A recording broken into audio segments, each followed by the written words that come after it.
So ito guys, yung Ford E150 natin. Nilapit dito ni Sir ay namamatay sa takbo. At merong check engine. So ngayon, yan ang i-check natin kung bakit siya nag-check engine. At kung bakit siya namamatay sa takbo at sobrang mabibrate daw yung kanyang makina. Eto, titingnan na natin. Ang makina pala nito mga boss ay V8. Bubuksan natin ito. Papaanda rin natin mga boss. Titingnan natin itong Ford na E150.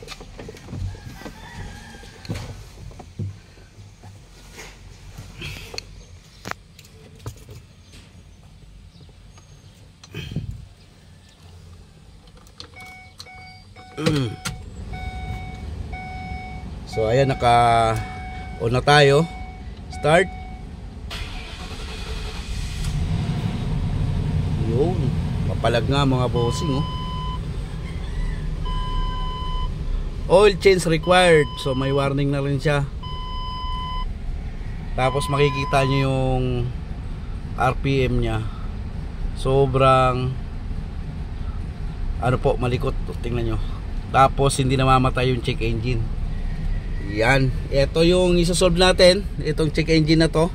So yung EBS naman ay hindi importante yan muna sa ngayon, kasi ito yung naging reklamo niya rito sa kanyang Ford E150. So ayan, naka-andar na yan. Ngayon titingnan natin sa harap kung anong sitwasyon nito. Taas naman na ito. Ang laki. Palyadong palyado. Grabe siguro umigop ng gas to.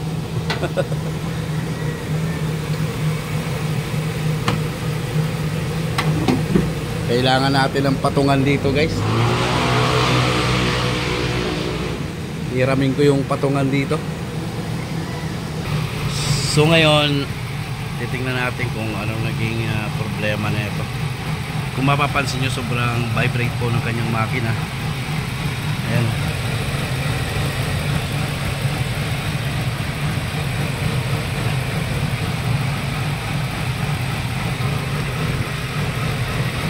Iscan muna natin to. Iscan muna, iscan. I-scanning ko muna kung anong ituturo nitong fault code dito sa kanyang pagkapalyado at sa kanyang check engine. So ayan, nag-i-scan na tayo. So andito lang naman yung OBD port nya. Ayan yung type ng sasakyan natin, 2009 E-Series, 4.6 engine, type 2B, fuel type gasoline. Ayan, sige, yes tayo.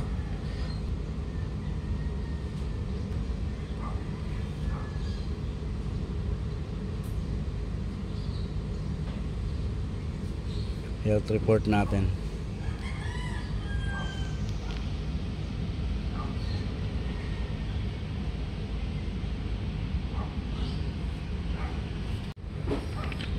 So ayan guys, ito na nga yung ano natin, yung fault code.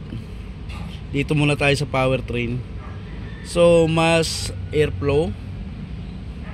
Ayan, mass or volume airflow sensor as circuit intermittent.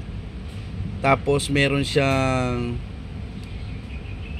02 sensor circuit bank 1. Ayan, tapos misfire sa kanyang misfire in misfire detected cylinder number 2 at saka cylinder number 4.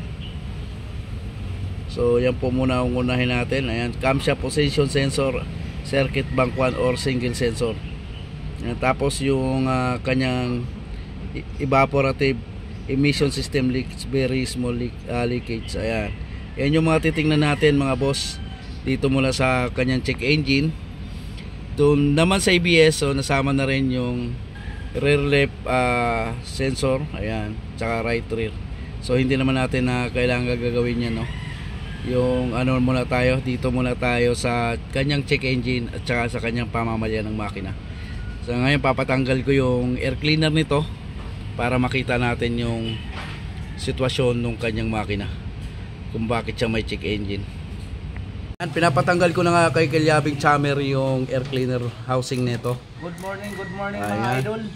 Magang maga, so troubleshoot tayo rito. 1 million viewers. Para masilip natin yung sitwasyon ng kanyang makina at doon sa mga tinuturo niya mga fault code. Kaya siya may check engine. Natin, na. So ano kayang ano nito mga boss? Ilawan natin. Ito Kelyabing Chammer, oh. Nginat-ngat ng mabait. Ayan, oh. Ayan na. Ayan natin. Nakita na ang salary. Yan, ito yung camshaft sensor. Mga boss, ito, kita ba? Ito, pakita natin. Kita ba sa video? Kita ba natin? Ito yung camshaft sensor niya mga bossing. So ito yung wire natin. Ayan, pinutol na naman ng mabait yung wire. So ito yung aayusin natin. Ano pa yung fault code niya? Tapos yung evaporative.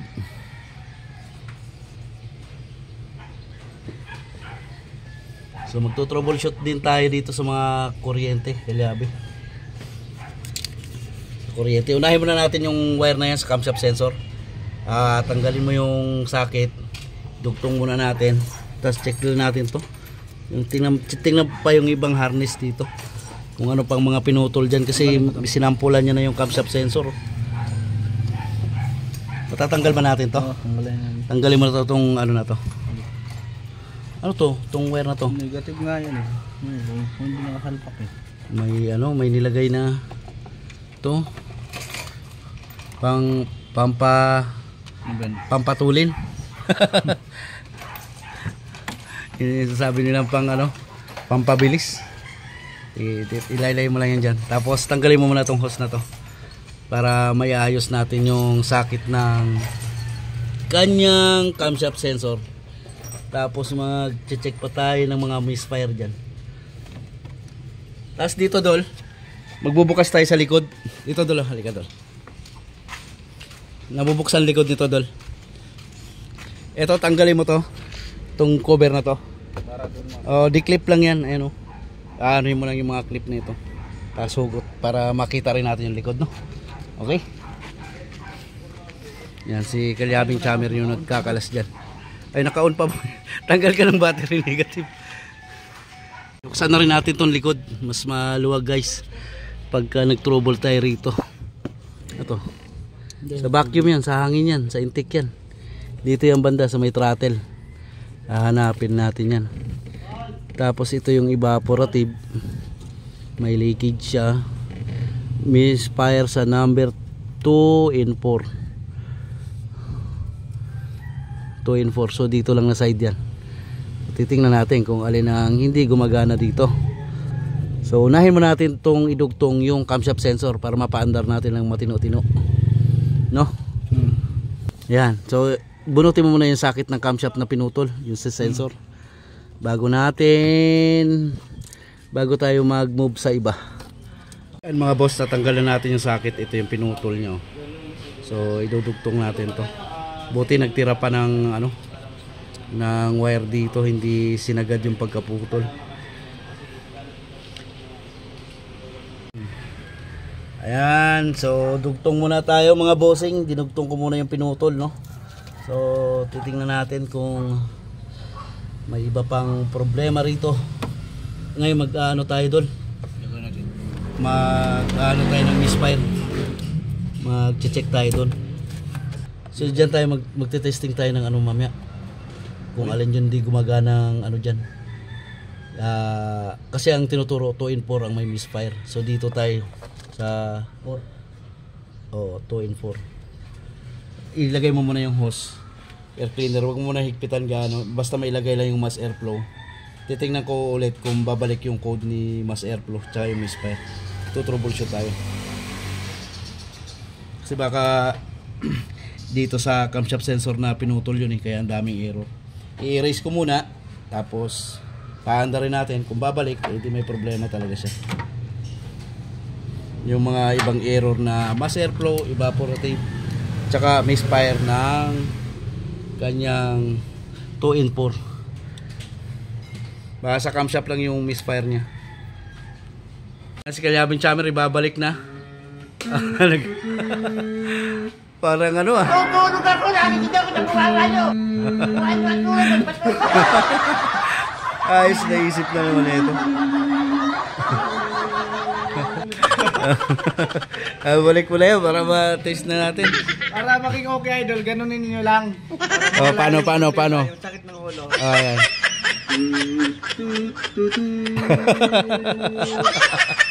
Oh, kita mo, baliktad na yung dali mo. Ayan. Practice lang yun. Practice lang yun. Hindi yan mga idol, wala na yan. Kasi inano ko na. Ayan, pababalik muna natin kay Kalyabing Chammer yung air cleaner. Yung wire ng mass airflow baka maano ha. Pag nahirapan kayo mag-trouble, ganun lang ka-basic idol. Gamitan nyo lang ng kunting ano. Konting ano, wag seryoso masyado, no. So ngayon mga bossing, i-delete muna natin yung code dahil nakita nga natin may problema yung camshaft sensor, pinutol yung wire niya. So i-delete ko muna. Kung alin yung babalik na mga code ay yun po ang gagawin natin ulit, no. So malaking bagay po kasi yung pagkaputol nung wire ng camshaft sensor. So marami mag-i-error doon, magmi-misfire talaga yung ating spark plug or di kaya fuel injector dahil doon sa camshaft sensor. Ayan. So ngayon papa-delete ko muna, tapos paanda rin natin, tapos i-scan ulit. Pagkatapos nga nating i-delete to mga boss, ay ating titingnan ulit mamaya, papaanda rin natin to. Ngayon gagawin rin pala natin to, magche-change oil tayo, pati nga transmission papalitan natin ng ATF. So fuel injector, magki-cleaning din, mass airflow, spark plug kasi hindi pa raw nagpalit ng spark plug yung may-ari nito. Yun ang mga gagawin natin, tapos magti-testing tayo ng mga misfire ng ignition coil. So mamaya ipapakita ko sa inyo mga boss. Yan, yes. Yun, sa taas, pindutin mo. Yan.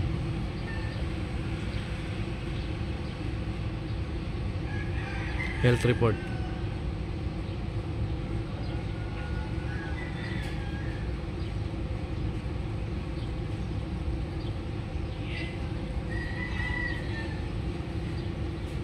Yun, ano pa rin code na binabalik.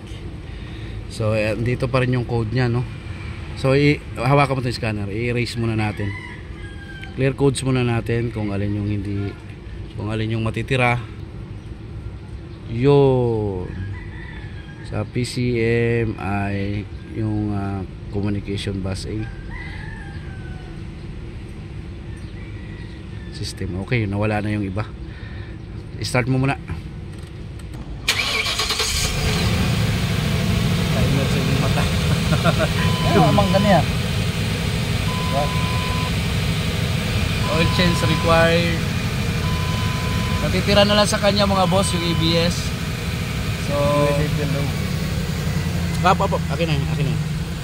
Back mo muna, paandarin muna natin. I-back mo muna to. Observe natin kung may pamamalag pa.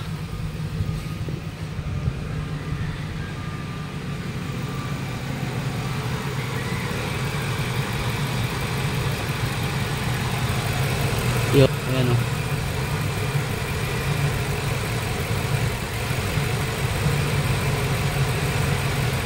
So ayan mga boss, na-observe nga natin pagkatapos nating maidugtong yung wire doon sa camshaft sensor. So naging okay na siya mga bossing.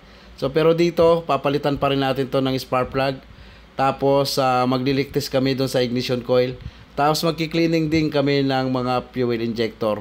So 8 perasong fuel injector at 8 perasong ignition coil yung iti-testing natin dito sa ating E150. Patay mo na dol. Check natin yung injector tsaka spark plug.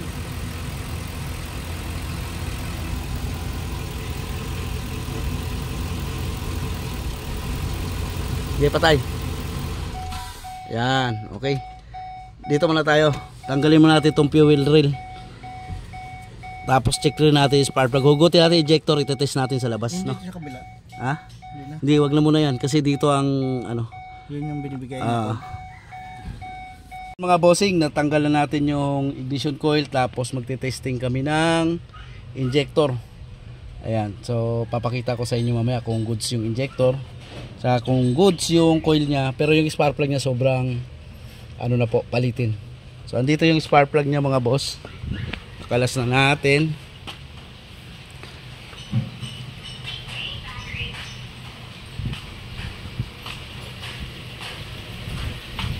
So ito yung spark plug niya. Ayan, Motocraft. Yan. Ayan, basag na yung ceramic ng kanyang spark plug. Kung makikita nyo, biyak. Ayan. Basag na. Ayan, oh. May guhit na kabilaan. Ayan mga boss. Basag na yan.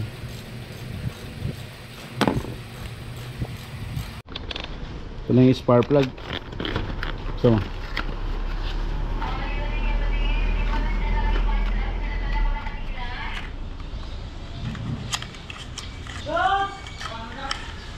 yan, kabit mo na to. Yung walang peraso. Yung 4 mo na ikabit mo rito sa kabila. Oh. Tapos magliligtis pa tayo. Na ano mo na yung injector? Na cleaning mo na? Hindi pa. Sige, ki-cleaning ko na lang. Yan mga boss, magte-testing na tayo ng fuel injector ng Ford. Ayun, may 4 ng mata na kasama rito.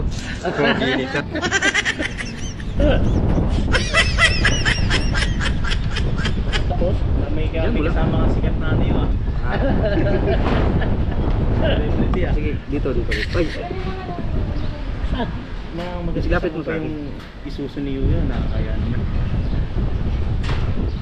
Usod na ba? Anong oras ba larating yung nag-isip na yan? 3:30.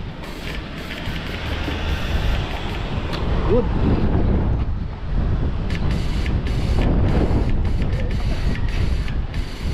Hindi kayo man. Hindi. Maraming pa. Ito kayo sir? Okay, good. Saan yan yan? Sa Ford? Oo, yun yung dito. Huwag ka matumba. Masama na siya dun sa river. Tumba-tumba. Pangalawang injector.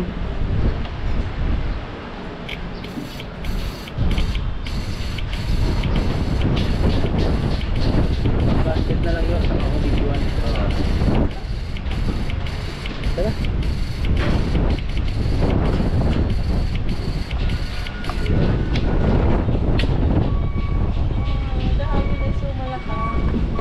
Number 2.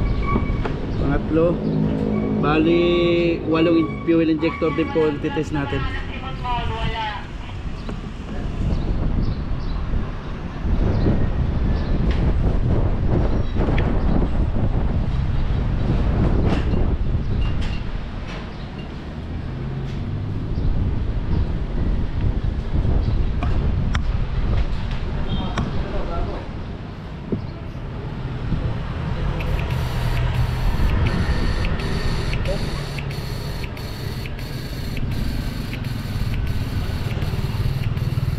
Grabing lakas ng gas, no? Ganyan i-spray sa ano mo, 8 peraso. Grabe takas ko just dyan. B8 mga boss. Okay. Tira mo yata yung dyan eh. Talagang pag nagsasakyan ka lang ganito mga bossing eh, may gasolinahan kang katabi. Grabe yan.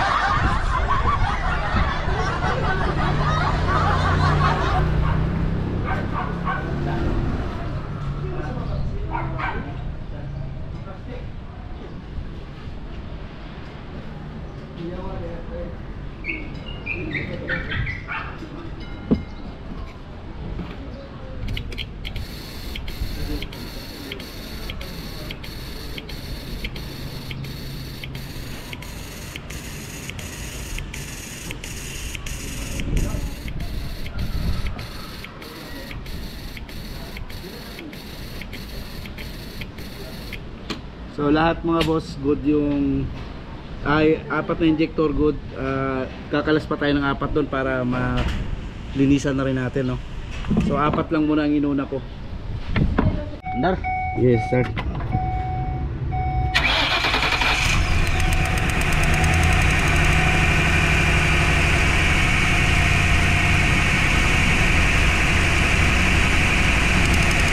Okay, good. Dito na lang. Okay, good.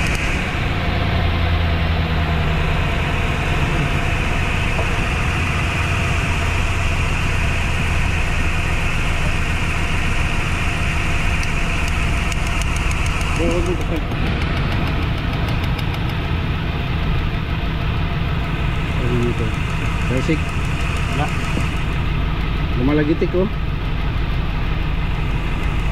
Ayan oh. Ayan mo. Ibukod mo yan. Okay, good.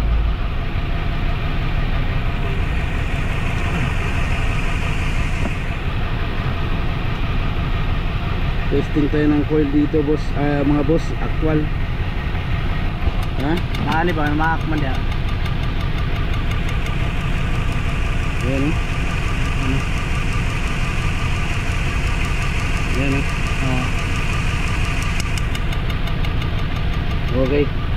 Bukod mo yan. Ayan. Sige, i-repair natin muna. May mga leak sa gilid mga boss, yung coil. May kuryente naman, so may leak dito sa gilid. Itong dugtungan na ito. Sige, tara. Natin. Ito rin no, dalawa. Pero lahat na ano yun? Lahat na. Yan, nagpalit na tayo lahat ng spark plug. Tapos nilinis na rin namin yung fuel injector dito sa 678 na fuel injector. Tapos etong coil na lang itetest natin ng actual ulit, kung malakas yung kuryente nya or may misfire. So dito, tapos na tayo rito na side. Doon naman tayo. Yan. Bilang isa mo. Binabalik lang ni Kalyabing Chammer yung fuel reel para ma-test namin yung coil ng isa-isa. Nakailalim kasi ito sa ano sa fuel reel yung coil, kaya hindi ma-tasting pagka hindi mo hinugot yung fuel reel. Wala, hindi mo mahuhugot yung ignition coil. Ito yung problema sa mga ganitong makina. Start mo muna.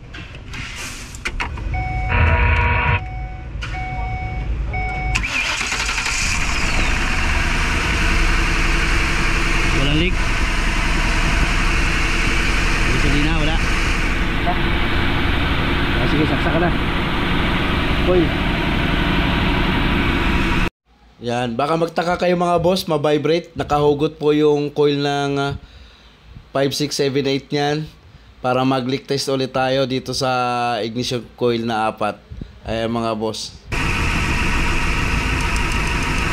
Okay, very good.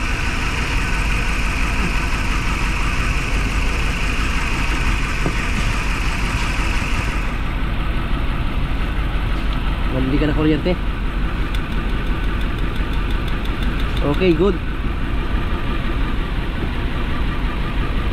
Like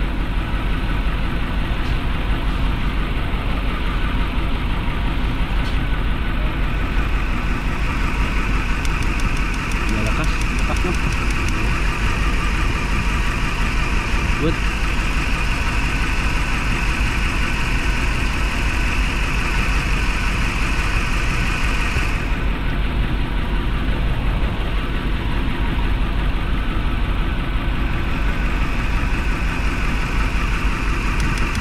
Okay, good. Kuryente lahat. Alright, okay na, tol. So ayan, good yung mga ignition, 8 ignition coil nya.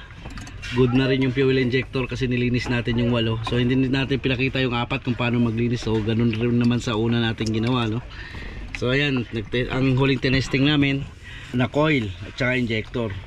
So ang problema lang kasi sa mga ganitong makina mga boss, ay kailangan mong tanggalin mo na yung fuel rail para mahugot mo yung ignition coil para makapag-test ka ng actual, tapos ibabalik mo ulit, saka mo naman to iti-testing sa labas katulad ng ginawa namin ngayon. Ngayon ibabalik na si coil, ayan, maghuhugot na naman si Kalyabing Chammer ng fuel rail. Ganito lang po, paulit-ulit lang. Ang paulit-ulit, kailangan lang matyaga sa mga Kailangan mahaba yung pasensya mo mga idol. oh yun, tama yun idol. Kasi ako ubos na pasensya ko. Ayan, so ibabalik na lang namin, goods na, bago na rin yung 8 spark plug. Ayan, ibabalik na rin Kalyabing Chammer. Ayan o, tumalsik na. Battery Yung gas. pala, naka... Okay, okay, tatanggalin ko yung battery. Kabit ulit natin yung negative.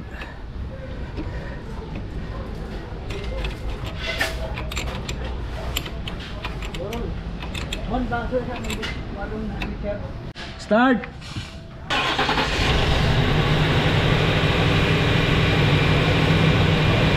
Yun o.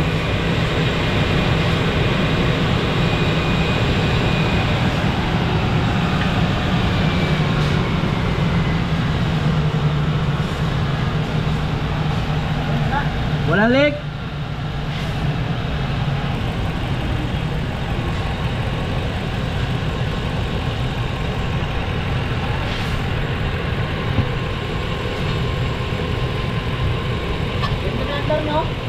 Oo.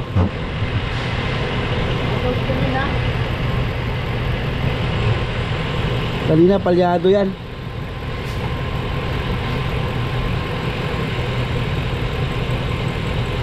I-reset natin mamaya kasi nagbunot tayo ng mga coil kanina. Nagte-testing tayo na nakahugot, pati fuel injector.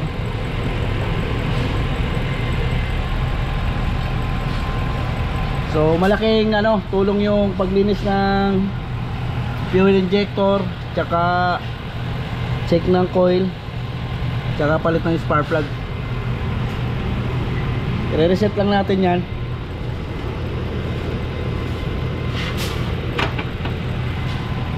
So reset muna natin mga boss, kasi nag-testing tayo kanina ng ignition coil na nakahugot yung kanyang mga fuel injector socket saka ignition coil. Titingnan no? No, wala na yung manginig. Manginig kanina yun eh. I-observe mo rin kung may mga vacuum leak pa ng mga ganyang mga hose.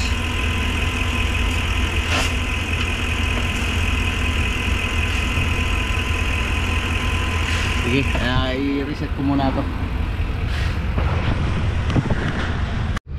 Ayan, dahil nagbunot tayo ng coil kanina, ayan lumabas oh. So ignition coil yan, primary control circuit open, primary control circuit open. Ayan, so ngayon i-raise lang natin yan. So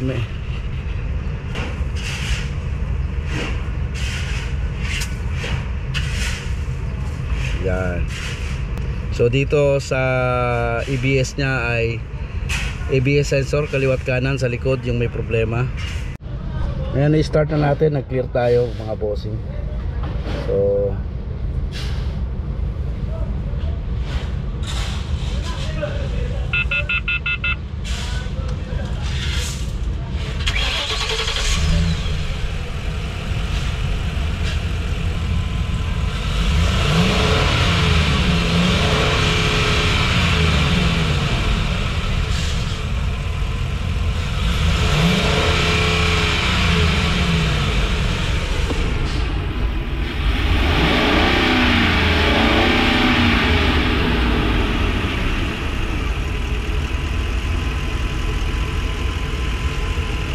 ayan mga boss, na umokay na yung natin, yung E150. Ang naging problema lang niya is spark plug, camshaft sensor, tapos nag-cleaning tayo ng injector, yung 8 injector niya, tapos nag-test na rin tayo ng ignition coil. So nawala na po yung pamamalag niya, no. Yung natitira na lang sa kanya ay ABS. Yan. Tapos mag-change oil pa tayo rito. Yan mga iba pa natin gagawin. Ayan mga boss, okay na yung E150 natin. So dati kasi namamatay. Pag galing sa revolve, pag nirev mo siya dati, sobrang namamalagay yung makina, tapos namamatay. Ngayon okay na siya. Yun, ayos. So dito pag naglinis kayo ng spark plug, pag naglinis kayo ng fuel injector, mag-test kayo ng ignition coil, ayan, dito lang po yung access niyan sa ilalim ng dashboard. Natatanggal lang po yung cover dito sa likod. Ayan, napakaluwag po niya pag dito kayo gumawa sa likod. Yung naging problema lang talaga sa kanya na matindi yung yung pinutol yung wire ng crankshaft sensor, camshaft sensor.